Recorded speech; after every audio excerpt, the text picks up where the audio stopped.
ஸ்டாலின் தான் வராரு, விடியல் தர போறாரு, அதுதான் திமுக ஆட்சியில மக்கள் முன்னேற்றம் அடைஞ்சிருக்காங்க இப்படின்னு நான் சொல்லல. தமிழ்நாட்டோட முதல்வர் திரு மு.க. ஸ்டாலின் அவர்கள் சொல்லியிருக்காங்க. விடிஞ்சுதா? கடந்த 5 வருஷமா நடந்தது என்ன? இல்ல நடக்கிறது என்ன? அத்தியாவசிய பொருட்கள்ல இருந்து தினமும் பயன்படுத்தக்கூடிய பொருட்கள் வரைக்கும் விலை உயர்வு. இதனால மக்கள் எவ்வளவு சிரமம் படுறாங்கன்னு தெரியுமா இல்லையான்னு மக்களே இப்போ நேரடியா முதல்வரை பார்த்து கேள்வி கேட்க ஆரம்பிச்சிட்டாங்க. அதாவது 2021 தேர்தல் வாக்குறுதியில திமுக ஆட்சியில 800 யூனிட்டுக்கு 1280 கட்டணம் செலுத்திய ஒரு குடும்பம் 2026ல 4770 அப்படின்ற ரூபாய்க்கு செலுத்திட்டு இருக்காங்கன்னு சொல்லப்படுது. 2021ல இருந்து 2026 வரைக்கும் பார்த்தோம்னா 272% உயர்வு இருந்திருக்கு. ஆனா திமுக தேர்தல் அறிக்கையில என்ன சொல்லியிருந்தாங்க?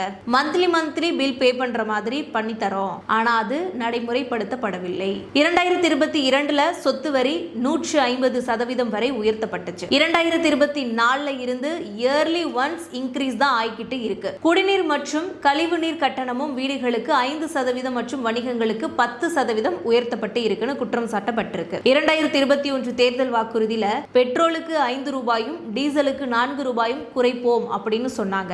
ஆனா இன்க்ரீஸ் தான் ஆகுது, குறையலன்னு குற்றம் சாட்டு வைக்கப்படுது. பால் விலை 50 ரூபாயில இருந்து 60 ரூபாயாகவும், நெய் விலை 460ல இருந்து 650ஆகவும் உயர்ந்து இருக்கு. இதனால மக்கள், குறிப்பா குழந்தைகளை வச்சிருக்க கூடியவர்கள் ரொம்பவே சிரமப்படுறாங்கன்னு சொல்லப்படுறாங்க. எம்சாண்ட் ஒரு யூனிட்டுக்கு 2500 ரூபாயா உயர்ந்திருக்கு. இதனால நடுத்தர மக்களின் வீடு கனவு கூட மண்ணோட மண்ணா போகுதுன்னு மக்களே குமுறாங்க. என்னதான் கலைஞர் கனவு இல்லம் கட்டித்தரேன்னு சொல்லியிருந்தாலும் இந்த மாதிரி விலை உயர்வால மக்கள் தினமுமே சிரமப்பட்டு தான் இருக்காங்க. எங்க பார்த்தாலும் குண்டும் குழியுமான ரோடு, போதிய வசதி இல்லாத அரசு மருத்துவமனைகள், டிராபிக், அடிப்படை வசதிகள் அதாவது டாய்லெட் இல்லாத பள்ளிகள். ஆனா பாருங்க, வரி மட்டும் தவறாம வசூல் பண்றாங்க. சரியான பாதுகாப்பு இல்ல, சரியான சேவையும் பண்றது இல்ல இந்த திமுக ஆட்சியிலன்னு மக்கள் தினமும் 1 இல்ல 2 இல்ல ஆயிரக்கணக்கான குற்றங்கள் திமுக அரசு மேல வைக்கப்படுது. பால் விலையில கொள்ளை, மின்சார கட்டணல கொள்ளை, சொத்து வரியில கொள்ளை, மொத்தமா தமிழ்நாட்டையே கொள்ளையடிக்கக்கூடிய திமுக ஆட்சின்னு